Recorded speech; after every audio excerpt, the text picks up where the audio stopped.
So halos completed na yung bahay, 98%. Bali, konting-konti na lang to. So check natin sa loob. Nakagarahe na yung kotse ko rito.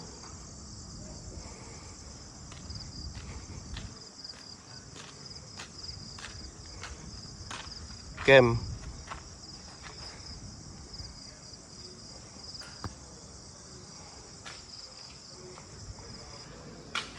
Bali may kulang pa rito, bubong dito.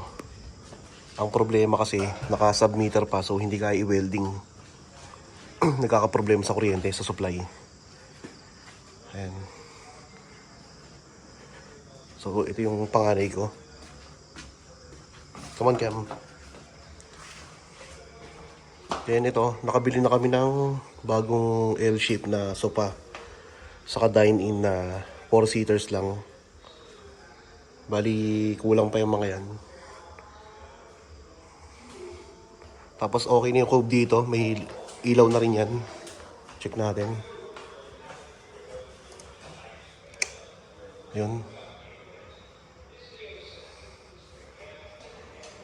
So, ayun siya. Bali, de-remote din yan.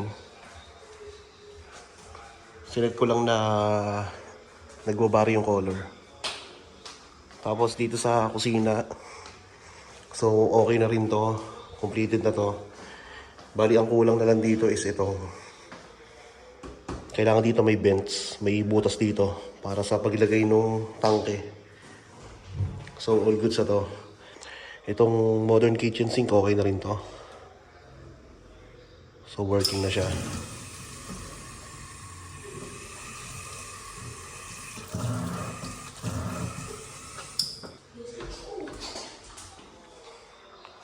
Tapos meron kami rito auto detector na ilaw. So pagka lumapit ka, saka lang siya iilaw. Ayun. Ayun. Ayun, so medyo madumi pa.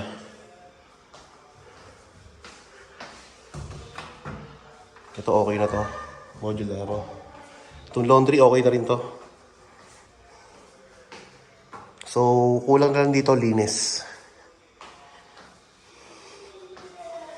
Saka ito, ma-pesto rito.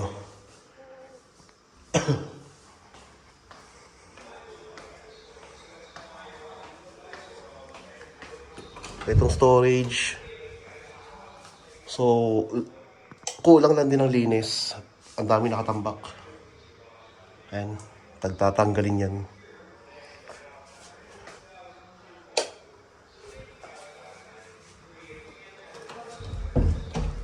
Itong CR, completed na rin to halos.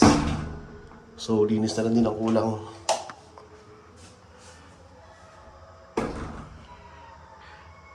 Yan, nilagyan ng asawa ko ng parang mat dito.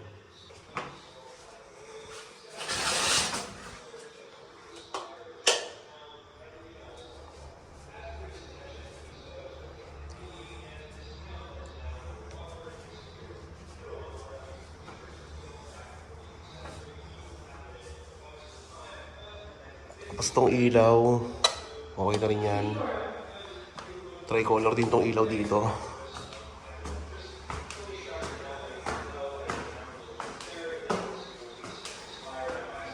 So may switch din siya rito pag panik mo. So dalawa switch niya. Isa ron, isa rito. Tapos may emergency light doon. So pagka brown out, magbubukas siya.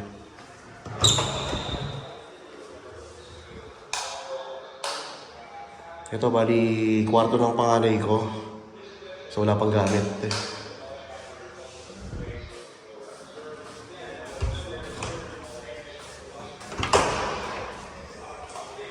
Ito kwarto ng bunso ko. Ito asawa ko sexy.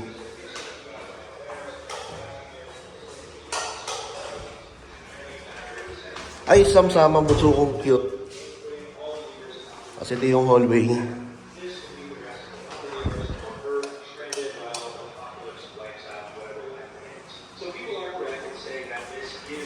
Then yung CR.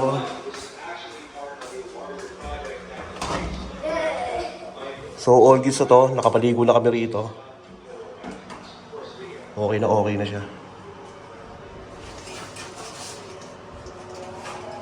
Ayan.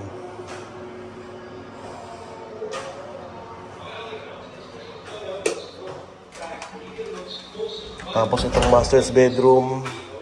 Bumili na kami ng kama. Bali, may pull-out bed to na doon sa kabila. Tapos dala ko yung laptop ko kasi mag-work ako dito ngayon. Tapos ito yung closet. Ayan, so nilagyan muna namin ng gamit para pwede kayo matulog habang tinatapos pa yung ibang kailangan tapusin. Then dito, office area ko. So meron akong table doon, computer table na pwedeng tumaas saka bumaba. So ito yung magiging wall ko. Bali lagay ng mga CPU tapos kung ano-anong display.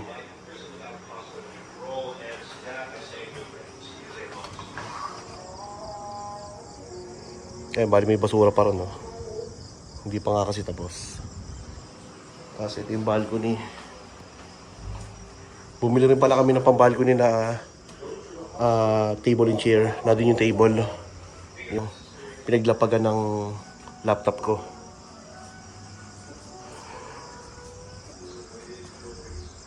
Bali, hindi ko pa dinideclare na tapos na yung construction dito. Pero pwede ko na i-declare.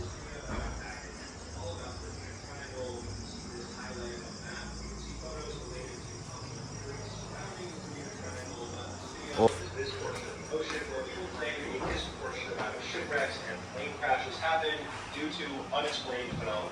Gotta break it to you guys though, there really isn't anything strange going on here, at least not in the form of wormholes or whatever else people think happens. And this place really is not wooden. There are tons of ships that travel through this unscathed, completely fine. In fact, there aren't even a disproportionate amount of... As far as I can tell, this is pretty... Tapos silog sa akin.